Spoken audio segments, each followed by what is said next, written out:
নমস্কার বন্ধুরা, আপনারা দেখছেন CR wealth YouTube channel. CR wealth YouTube চ্যানেলের পক্ষ থেকে আপনাকে আন্তরিক অভিনন্দন। তো বন্ধুরা, আজকে আরো বেশ কয়েকটা মিউচুয়াল ফান্ডের কথা বলবো, যে মিউচুয়াল ফান্ডগুলো একটা সলিউশন ওরিয়েন্টেড। সাপোজ আপনার এরকম মনে করুন যে আপনি রিটায়ারমেন্ট করছেন, বা আপনার বাচ্চার পড়াশোনা ইত্যাদি ইত্যাদি, এই সমস্ত যেমন আপনারা দেখে থাকেন যে ইন্স্যুরেন্স কোম্পানিগুলো কিন্তু এই ধরনের আম, জিনিসপত্র বা এই ধরনের স্কিমগুলো সব থেকে বেশি নিয়ে আসে।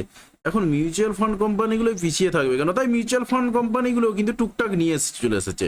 তো এইগুলোতে কতটা ইনভেস্টমেন্ট করা যুক্তিগ্রাহ্য হবে বা না হবে সেটাকে নিয়েই আজকে আলোচনা। এবং পাশাপাশি যদি আপনি ইনভেস্ট করতে চান, প্রিভিয়াস যে সমস্ত মিউচুয়াল ফান্ডগুলো 10 বছরে অন্ততপক্ষে রিটার্ন কিরকম কি দিয়েছে, যে যতটা ডেটা পাওয়া যাচ্ছে, বা 5 বছরে কতটা তার সিএজিআর ছিল, সেইগুলো একটু আমরা দেখে নেব।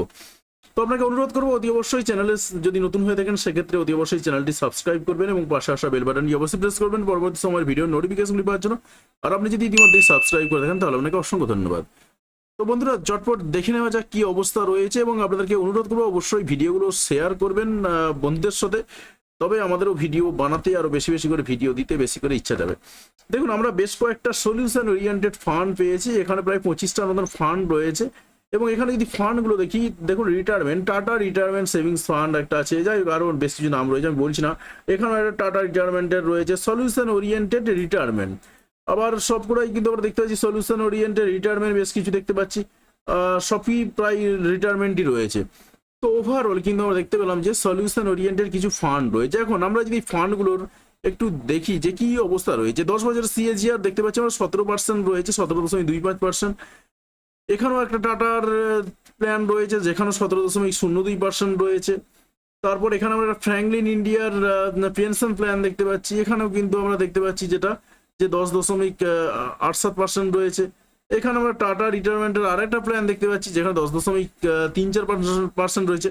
ওভারঅল কিন্তু 10 বছরের সিএজিআর আমরা দেখবো, এখানে কিন্তু কম দেখবো না, কারণ আপনার রিটায়ারমেন্ট রিলেটেড সলিউশনের জন্য কিন্তু দেখা হচ্ছে। এবার আমরা একটা কোনো ফান্ডে চলে যাচ্ছি। সাপোজ আপনার যে ফান্ডটা আমরা দেখতে পাচ্ছি এই মুহূর্তে টাটা রিটায়ারমেন্ট সেভিংস হবে, সেভিংস ফান্ড তো প্রোগ্রাম প্ল্যান। তো এই প্ল্যানটা যদি আমরা দেখে নিই, এদের ম্যাক্সিমাম কত রয়েছে না, 10.5 বছর বয়স হয়েছে, 15.44% গ্রোথ দিয়েছে। পোর্টফোলিওটার যদি হিসাব দেখে নিই কোথায় কিরকম ইনভেস্ট করছে, সেখানে দেখতে পাচ্ছি আমরা ইকুইটিতে ইনভেস্টমেন্ট রয়েছে 93.63%। এবারে যদি বিভিন্ন কোথায় কিরকম কি ইনভেস্টমেন্ট রয়েছে সেইগুলো দেখা যাচ্ছে, আমরা সেই দিকে তাকাবো না খুব একটা। আমাদের মেন ফোকাস যেটা যেটার জন্য মেনলি দেখা, দেখুন এখানে কিন্তু আমরা দেখতে পেলাম যে ইকুইটিতেই প্রচুর পরিমাণে ইনভেস্টমেন্ট করছে। তাহলে আলাদা করে নাম দেওয়ার কি দরকার ছিল? ব্যাপারটা আর কিছুই নয়, এটা কিন্তু আর একটা বিজনেস পলিসি ছাড়া আর কিচ্ছু না। তো আপনি যদি মনে করেন, যদি আপনার মনে হয় এই ধরনের কথাবার্তাগুলো শুনতে, যে আমি একটা রিটায়ারমেন্ট প্ল্যান করছি, সেক্ষেত্রে আপনি করতে পারেন। আদারওয়াইজ আমি আপনাকে বলবো এই সমস্ত প্ল্যান বাদ দিন। রিটায়ারমেন্টের কোনো প্ল্যানে যাওয়ারই দরকার নেই। কোথায় ইনভেস্ট করবেন? ইনভেস্ট করার কিন্তু অনেক জায়গা রয়েছে, একদম ডাইরেক্ট ইনভেস্ট করুন। আপনার এইখানে যাওয়ারই দরকার নেই। যে সমস্ত স্টকগুলোকে, যে সমস্ত মিউচুয়াল ফান্ডগুলোর কথা এর আগেতে বলে গেছি, অর্থাৎ আপনার স্মল ক্যাপ কিংবা মিড ক্যাপ কিংবা লার্জ ক্যাপ বা আপনার ফ্লেক্সি ক্যাপ, যদি সেরকমও যদি আপনার মনে হয় যে স্মল ক্যাপে ইনভেস্টমেন্ট করাটা একটু চাপের হয়ে যাবে, সেক্ষেত্রে আপনি এক কাজ করতে পারেন, ফ্লেক্সি ক্যাপে চলে যেতে পারেন। যদি ফ্লেক্সি ক্যাপে চলে যাই, দেখুন এখানে ফ্লেক্সি ক্যাপেতে কিন্তু আমি অনেকগুলো প্ল্যান পাচ্ছি, এবং তার যদি 10 বছরের সিএজিআর দেখি, সেখানে আমরা 24% পাচ্ছি। সুতরাং কি দরকার আপনার এই সমস্ত রিটায়ারমেন্ট প্ল্যান নিয়ে হাঁটার? কোনো যুক্তি নেই। এখানে কিন্তু আমরা দেখতে পাচ্ছি 19% রয়েছে, ওভারঅল 19% রয়েছে। আপনার যদি মনে হয়ে থাকে যে না, স্মল ক্যাপেতে ইনভেস্ট করাটা একটু রিস্ক হয়ে যাবে, তুলনামূলকভাবে ফ্লেক্সি ক্যাপে কিন্তু ফ্লেক্সিবিলিটি থাকে, যেখানে ফান্ড ম্যানেজার তিনি নিজের মতন করে তার ফান্ডটাকে ম্যানেজ করতে পারেন। তাই স্বাভাবিকভাবেই কিন্তু এর চেষ্টা করে সবসময় অন্ততপক্ষে 24% বা 24% যদি নাও হয়, আপনারা তো মোটামুটিভাবে 18% ধরে চলুন। 18% যদি ধরে চলেন, দেখুন আমরা কিন্তু ওখানে 8টা মতন পেয়ে যাচ্ছি, যেটা 18%-এর উপরে গ্রোথ রয়েছে। 10 বছরের সিএজিআর এর রেসপেক্টে যদি আমরা বলি, এখানে কোয়ান ফ্লেক্সি ক্যাপ ফান্ড রয়েছে, পুরাক পারিক ফ্লেক্সি ক্যাপ ফান্ড রয়েছে, জেএম ফ্লেক্সি ক্যাপ ফান্ড রয়েছে, Aditya Birla SL flexi cap fund রয়েছে, এইচডিএফসি ফ্লেক্সি ক্যাপ ফান্ড রয়েছে, কোটাক ফ্লেক্সি ক্যাপ ফান্ড রয়েছে, এসবিআই ফ্লেক্সি ক্যাপ ফান্ড রয়েছে, এবং Franklin India flexi cap fund রয়েছে। আমরা এতগুলো ফান্ডকে পেলাম যেটা কিন্তু 18%-এর উপরে গ্রোথ রয়েছে। আমরা 10 বছরের রেসপেক্টে তো 18% এক্সপেক্ট করতেই পারি, আদারওয়াইজ মিউচুয়াল ফান্ড ইনভেস্ট করতে যাবোই বা কেন? এবারে আরো বেশ কিছু ফান্ড রয়েছে, আমরা যদি একদম নিচে চলে যাই সেখানে আমরা দেখতে পাচ্ছি যে 10 বছরের ডেটা সব জায়গাতে অ্যাভেলেবেল নেই, তো অন্তত পক্ষে 3 বছরের ডেটা রেসপেক্ট যদি আমরা একটু সাজিয়ে নিই কোথায় কে রয়েছে কি অবস্থায়। 3 বছরের ডেটা আমরা সব জায়গায় পাচ্ছি না, ওভারঅল 3 বছরের রেসপেক্টে কিন্তু আমরা হাইফাই গ্রোথ পাচ্ছি, 38% পাচ্ছি, কারণ আমরা এখানে কিন্তু যেটা বলে গেলাম যে এখানে কিন্তু আমরা অতটা রিস্কে যাচ্ছি না। এবং 3 বছরের রেসপেক্টে যদি দেখি সেখানে কিন্তু আর কোয়ানকে 1 নম্বরে পাচ্ছি, এইচডিএফসি ফ্লেক্সি ক্যাপকে 2 নম্বরে পাচ্ছি, ব্যাংক অফ ইন্ডিয়া ফ্লেক্সি ক্যাপকে 3 নম্বরে পাচ্ছি, জেএম ফ্লেক্সি ক্যাপকে পাচ্ছি। ওভারঅল কিন্তু আমরা যদি এখানেতেও বেশ কয়েকটা দেখে যাই, দেখুন এই 10 নম্বরে যে নামগুলো বলেছিলাম তার সঙ্গে বেশ কয়েকটা মিলে গেছে।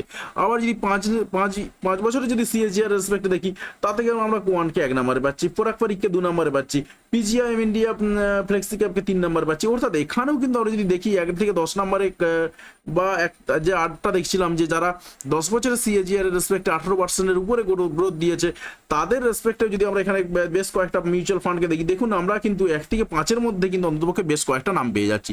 সুতরাং দরকার কি, রিটায়ারমেন্ট প্ল্যান এই সমস্ত ওই জায়গাতে কোনো যাওয়ার যুক্তি নেই। একেবারে flexi cap, small cap, mid cap, কিছু সেক্টরাল ফান্ড যেগুলো অলরেডি বলেছি, আপনি প্রিভিয়াস যদি ভিডিওগুলো দেখে থাকেন সেক্ষেত্রে আপনি পুরো ব্যাপারগুলো আপনি ক্লিয়ার করে ফেলতে পারবেন এবং আপনি মিউচুয়াল ফান্ডের মাস্টার হয়ে যেতে পারবেন যে মিউচুয়াল ফান্ডে কোথায় ইনভেস্টমেন্ট করা দরকার।